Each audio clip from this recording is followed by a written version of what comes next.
Hello everyone and welcome to the channel of KV Teachers Guild. So students, today in this video we are going to discuss an English question paper of class 3rd periodic test 2nd PT 2nd या फिर आप FA3 भी कह सकते हैं. ये previous year का केवी का क्वेश्चन पेपर है. तो अभी हम लोग एक बार पेपर डिस्कस करेंगे जिससे कि आपको थोड़ा सा आइडिया होगा कि पेपर कैसे आता है और उसके बाद जो आपका इस साल जो एग्जाम्स हो रहे हैं ऑनलाइन एग्जाम उनका भी एक सैम्पल क्वेश्चन पेपर मैं अपलोड करूंगी. ओके क्योंकि इस बार जो पेपर है डेफिनेटली पैटर्न बिल्कुल चेंज हुआ है. पहले कई सालों से यही पैटर्न चल रहा था जो मैं आपको अभी दिखाने वाली हूँ कि रीडिंग के क्वेश्चंस आते थे, टेक्स्ट, फिर grammar, creative writing, spellings, hand writing and all. लेकिन इस बार डेफिनेटली जो प्रोपोर्शन है कॉम्पिटेंसीज यही है. अभी भी कुछ रीडिंग का भी प्रोपोर्शन आएगा आपका, कुछ टेक्स्ट बुक से भी आएगा, ग्रामर डेफिनेटली आती है, क्रिएटिव राइटिंग भी अब शुरू हो गई, आपको पिक्चर्स अपलोड करनी होती है लिख के. लेकिन जो पहले जो रेशियो था मार्क्स का वो चेंज हो गया है. तो अब नया क्या है वो मैं आपको अभी बताऊंगी. लेकिन पहले एक बार प्रीवियस ईयर का पेपर हम लोग देख लेते हैं जो केवी का आया हुआ पेपर है. आगरा रीजन का पेपर है ये आपका, जिससे कि आपको थोड़ा सा आइडिया मिल जाएगा कि पेपर कैसा आता है. ओके तो without wasting any time let's start now. अगर कोई भी बच्चा चैनल पर नया है तो आप चैनल को सब्सक्राइब कर लीजिए. वीडियो के नीचे राइट साइड में रेड कलर से लिखा होगा सब्सक्राइब. बेल आइकन को प्रेस कर लीजिए क्योंकि आप जानते हैं कि हम लोग जितने भी चैप्टर्स हैं आपके एनसीईआरटी के सभी को डिटेल में कर रहे हैं. और जैसे एक बार सिलेबस खत्म हो जाता है फिर हम जो एक्स्ट्रा चीज़ें हैं आपके कंप्यूटर्स जो केवी में एक्स्ट्रा सब्जेक्ट्स होते हैं एंड ग्रामर की वीडियो बहुत दिनों से नहीं आई. काफ़ी बच्चे बोल रहे हैं कि ग्रामर वो कराने के लिए, लेकिन क्योंकि कोर्स पे थोड़ा सा भी ध्यान देते हैं. जैसे ही वो कंप्लीट हो जाएगा उसके बाद हम लोग इन चीज़ों को भी करेंगे. आप भले ही घर में हो लेकिन पढ़ाई रुकनी नहीं चाहिए आपकी. ओके तो चलिए डिस्कशन शुरू करते हैं. क्लास 3rd इंग्लिश आप जानते हैं 1.5 आवर का पेपर होता है आपका, 40 मार्क का पेपर होता है. तो सबसे पहला फर्स्ट जो ये है आपका इसमें portion that is of reading. Reading मतलब कि आपको रीड करना है. अनसीन पैसेज आएगा आपका and then you have to answer the question. और ये सबसे ईजी रहता है क्योंकि क्वेश्चन के आंसर्स आपको ऊपर दिए ही हुए हैं, आपको सिर्फ रीड करके आंसर्स करने हैं. तो चलिए शुरू करते हैं. Read the passage and answer the questions given below. One day A hungry fox walked into a garden. एक दिन एक hungry fox गार्डन में वॉक इन करती है. There he saw a vine covered with ripe grapes. वहाँ पर उसे एक वाइन, ग्रेपे वाइन जैसे होती है आपकी जो बेल होती है अंगूर की, वो दिखाई देती है जिसमें कि बहुत सारे राइप पके हुए ग्रेप्स होते हैं. He wanted to eat them. वो उनको खाना चाहता है. जो फॉक्स है, ही फॉक्स है. He jumped up but missed them. वो जंप करता है लेकिन मिस कर देता है उसको. He tried again and again to eat them. वो बार बार ट्राई करता रहता है उनको खाने के लिए. एट लास्ट और आखिर में his mouth reached a bunch of grapes. वो उसका जो मुंह है वो एक बंच ऑफ ग्रेप्स के गुच्छे तक पहुंच जाता है. He ate them. वो उनको खाता है. Laughed and said. हंसता है और कहता है the grapes are sweet. Grapes जो थे बहुत स्वीट थे. ये स्टोरी थोड़ी सी चेंज कर दी गई है. होता यूँ है कि वो बार बार उछलता है लेकिन मिलते नहीं है तो वो कहता है कि चलो अंगूर खट्टे हैं. सुना होगा आपने हिंदी में भी, बट यहाँ पर चेंज करके दे दिए थोड़ा सा ताकि स्टोरी नहीं लगे, पढ़ी हुई ना लगे आपको. अब देखिए क्वेश्चन क्या है. फर्स्ट क्वेश्चन है who walked into a garden. Garden में कौन जाता है. सो इसका फर्स्ट पैराग्राफ की फर्स्ट लाइन में आपको आंसर दिया हुआ है अ हंग्री फॉक्स. तो आंसर हो जाएगा हु की जगह आप लिख देंगे अ हंग्री फॉक्स. बाकी क्वेश्चन ऐसे लिख लिए वॉक्ड इनटू अ गार्डन. बाकी आप एज इट इज लिखेंगे. फुल सेंटेंस में आंसर देंगे तो डेफिनेटली टीचर के ऊपर इंपैक्ट अच्छा पड़ता है. आप इतना भी देंगे मार्क्स तो भी आपको फुल ही मिलेंगे. Next question is What did the fox see in a wine? Fox ने वाइन के ऊपर क्या देखा. तो he saw, the fox saw, सी का saw हो जाएगा आंसर जब भी आप लिखते हैं. तो सेकेंड फॉर्म में लिखिए the fox saw क्या ripe grapes. उसने देखे थे पके हुए grapes on the wine, wine के ऊपर. Okay next question is what did he want? वो क्या चाहता था. तो ये रहा इसका answer. He wanted to eat them. As it is इसको यहाँ पर लिख देंगे. Next is write the present tense of. Present tense लिखिए एट का. एट किसकी सेकेंड फॉर्म है. ईट. आपने ये तीनों फॉर्म इसकी पढ़ी होगी. ईट, एट एंड ईटन, है ना. ये टेंस के अकॉर्डिंग यूज होती है तो ये इसकी प्रेजेंट फॉर्म है. Next is write the opposite of sweet. Sweet का ऑपोजिट होता है सॉर. स्वीट मतलब मीठा, सॉर मतलब खट्टा. ओके तो बहुत छोटे से क्वेश्चन है, थर्ड क्लास में वैसे भी काफ़ी ज़्यादा आते नहीं है। और रीडिंग ये हमारा 5 मार्क का ही सिर्फ है, क्योंकि 40 मार्क में पूरा पेपर खत्म करना है। और कॉम्पिटेंसी आप देखिए कितनी ज़्यादा है, हर कॉम्पिटेंसी से क्वेश्चन आएंगे आपको एग्जाम में। रीडिंग की भी, अभी टेक्स्ट के भी क्वेश्चन आएंगे, ग्रामर भी देनी है, creative writing, spelling, hand writing. तो ऐसा नहीं है कि आपको बहुत सारे रीडिंग के क्वेश्चन दिए जाएंगे, सभी चीज़ें कवर होंगी इसमें। Next question is textual understanding. अब ये क्वेश्चन आपको आपकी बुक से दिए हुए हैं। First question is where was the man going. ये क्वेश्चन लिया गया है पपी एंड आई से। अगर आपने जितनी भी वीडियोस मैंने बनाई है, देखो हर चैप्टर की आपकी एनसीईआरटी की रीडिंग एंड एक्सप्लेनेशन सब है, तो उसमें क्वेश्चन है कि मैन जो है वो कहाँ जा रहा था जब बच्चा कई सारे उससे मिलता है, हॉर्स से मिलता है, मैन से मिलता है, पपी से मिलता है। सो इसका आंसर आप लिखेंगे the man was going down the village. इतना भी लिख सकते हो, और अगर थोड़ा सा ज़्यादा लिखना है टू गेट सम ब्रेड, कुछ ब्रेड लेने के लिए, ये भी लिख सकते हैं आप, ये क्या करने जा रहा था वो। यहाँ तक भी लिखेंगे तो भी आंसर सही होगा। फुल लिखना है तो यहाँ तक भी लिख सकते हैं, पूरा ही डिस्क्रिप्शन दे दिया हमने। मैन जा रहा था डाउन टू द विलेज, गाँव में कुछ ब्रेड लेने के लिए, ये इसका आंसर है।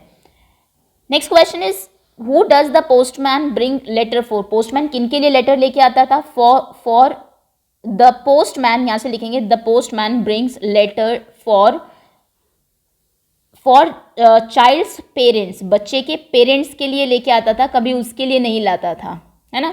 Next question is does the child ever get a letter. क्या बच्चे को कभी लेटर मिला? The answer will be no. No, और फुल आंसर लिखना है नो द चाइल्ड। एवर की जगह आप लिख देंगे नेवर। नेवर मतलब कभी नहीं, never gets a letter. Okay. Next is when does the baby laugh. Baby जो था ये माय सिली सिस्टर से है, कि जो उसकी सिस्टर थी वो कब हंसती थी। तो देखिए उसने 2 इंसिडेंट बताए हैं कि व्हेन हर ब्रदर, जब उसका जो बड़ा भाई था, he shakes his head at her in anger, जब वो गुस्से से अपना सर हिलाता था उसकी तरफ, या फिर स्कॉल्ड हर, या फिर कॉल्ड हर नोटी। ये तीनों इंसिडेंट जब होते थे, then the baby simply laughs and find it very funny, उसको बहुत फनी लगता था वो।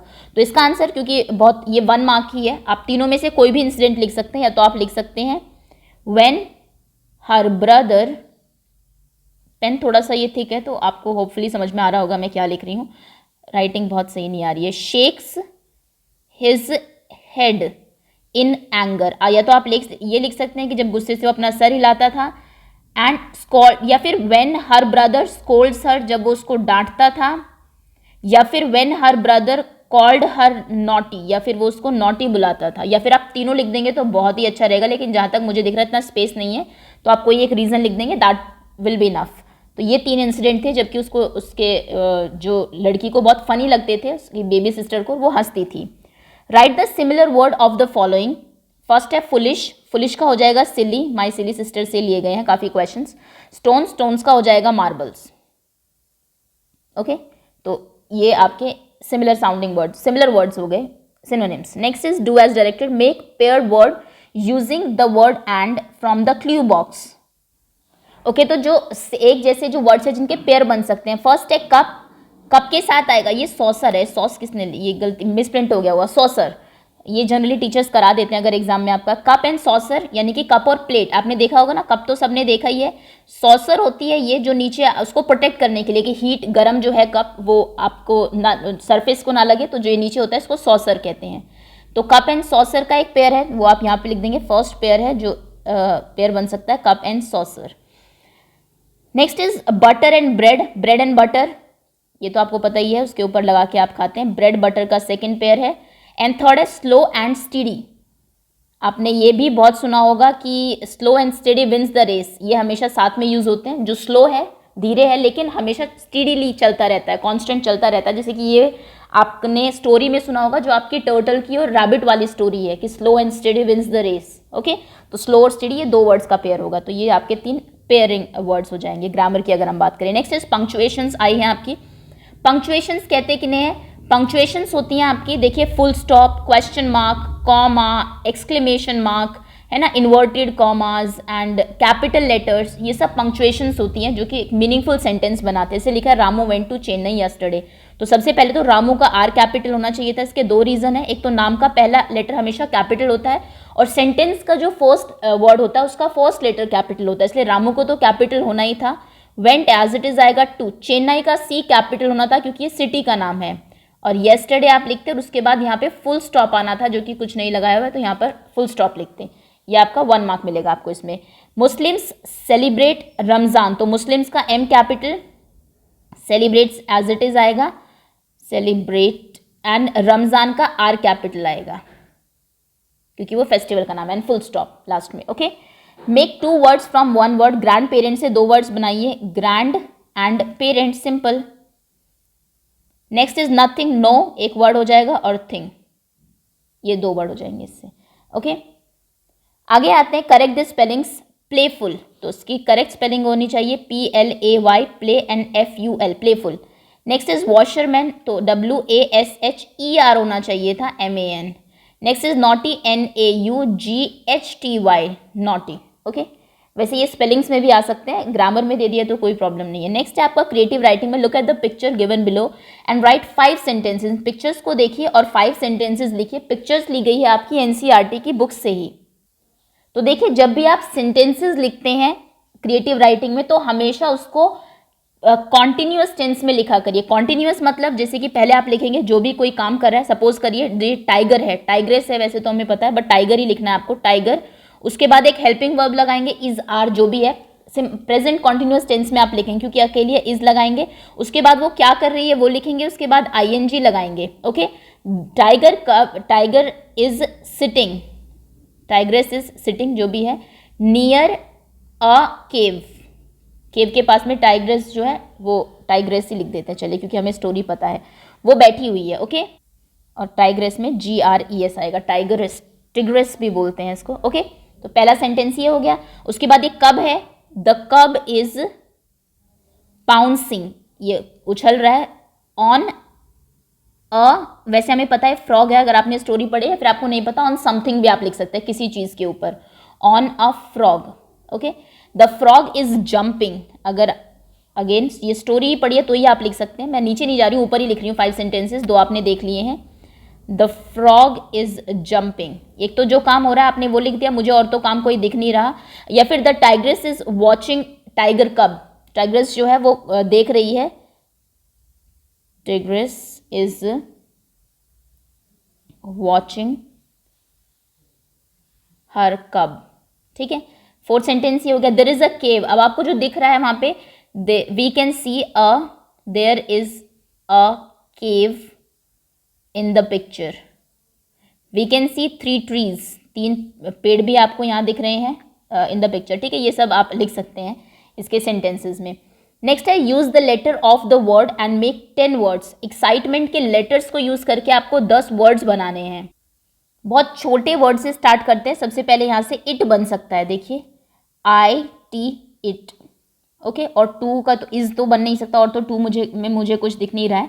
थर्ड पे आता है टाई, बन सकता है TIE, टाई, तो वो लिख दीजिए, क्योंकि 10 बनाने हैं तो हमें कम उससे ही चलना पड़ेगा। आइस बन सकता है ICE, ice. Okay, next T बन सकता है क्या, TEA नहीं है एक्साइटमेंट में, नहीं, टी नहीं बन सकता। चलो थोड़ा बड़े पे आते हैं। उसके बाद एडिट बन सकता है ED, नहीं डी नहीं है, सॉरी, यहाँ से बन सकता है सेंट, C, एक सेकेंड, थोड़ा इसको हटाना पड़ेगा, दूसरा कलर लेते हैं, wait a minute. CENT, cent बन सकता है यहाँ से, तो वो लिख दीजिए। नेक्स्ट यहाँ से माइस बन सकता है MICE, माइस। उसके बाद नाइस भी बन सकता है NICE, नाइस। ओके, नाइस, अच्छा जा रहे हैं अभी तक तो। नेक्स्ट मिंट बन सकता है MINT, mint. Okay, MINT। Excite तो बन ही सकता है अगर आपको बड़ा वर्ड बनाना है EXCITE, एक्साइट।